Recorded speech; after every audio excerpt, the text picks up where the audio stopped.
Le monde récompense ceux qui réfléchissent et non pas ceux qui jugent. Seuls les réseaux sociaux récompensent ceux qui jugent. Et encore, à bien y regarder, c'est une récompense empoisonnée. Empoisonnée du fait que les likes te donnent l'illusion d'être utile, alors que quand tu juges, tu es inutile à ton cerveau. Tu t'empêches de réfléchir. Tu n'es que l'objet d'un réflexe émotionnel sous couvert de mots. Seule la réflexion permet l'élévation. Or, pour entrer dans la réflexion, je ne le dirai jamais assez, il faut passer par la porte du pourquoi. Hier, j'ai illustré mon propos sur l'abrutissement généralisé que généraient les réseaux sociaux en vous servant une vidéo montrant la sélection surprise de Neymar dans l'équipe du Brésil pour la prochaine Coupe du Monde qui se tiendra cet été. Et le créateur de contenu qui s'en est fait l'écho, bien qu'il ait lui-même mis sur la table pourquoi de la présence de Neymar dans cette liste. Les gars, pourquoi la sélection de Neymar à la Coupe du Monde a créé un véritable chaos au Brésil? N'a même pas pris le soin d'y répondre. Dieu merci, vous avez été là pour combler ce manquement.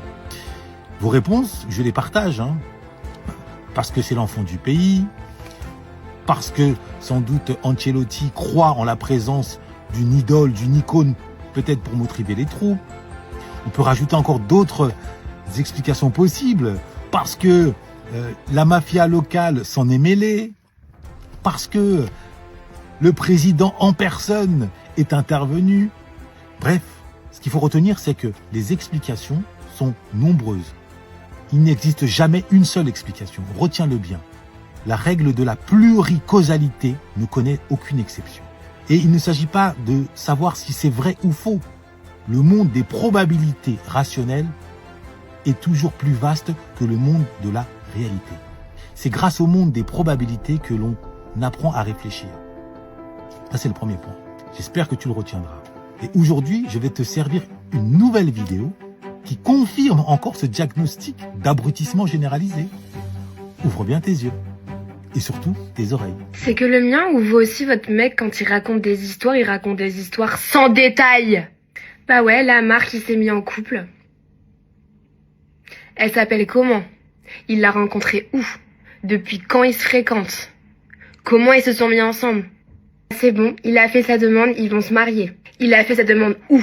Il l'a fait comment? Est-ce qu'il a posé le genou ou pas? Est-ce qu'il a pleuré? Quand est-ce qu'il se marie? Est-ce que t'as une photo de la bague? Et puis quand tu oses demander tous ces détails qui me semblent, pour ma part, le b.a.-ba d'une histoire, il te regarde avec un regard vide, en mode, bah je sais pas. Mais comment ça, tu sais pas?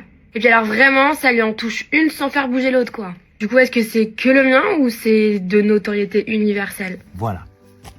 Là, encore une fois, comme tu le constates, une brave jeune fille pose un jugement.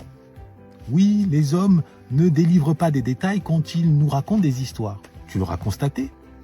À aucun moment ne lui vient en tête l'idée de se demander pourquoi.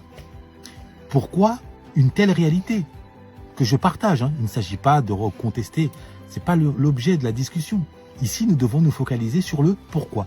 Pourquoi la majorité des hommes délivrent moins de détails que les femmes lorsqu'ils racontent une histoire. Mes chers afronomes, je vous laisse le soin de m'apporter vos réponses en commentaire. Je vous délivrerai les miennes lors de la prochaine vidéo sur cette thématique du pourquoi que je vais renouveler régulièrement. Tellement il m'apparaît crucial de vous initier, si ce n'était pas déjà le cas, à la culture du pourquoi, qui n'est rien d'autre que la culture de l'élévation. J'ai hâte de lire vos réponses en commentaire. Je vous en remercie par avance. Noblesse oblige.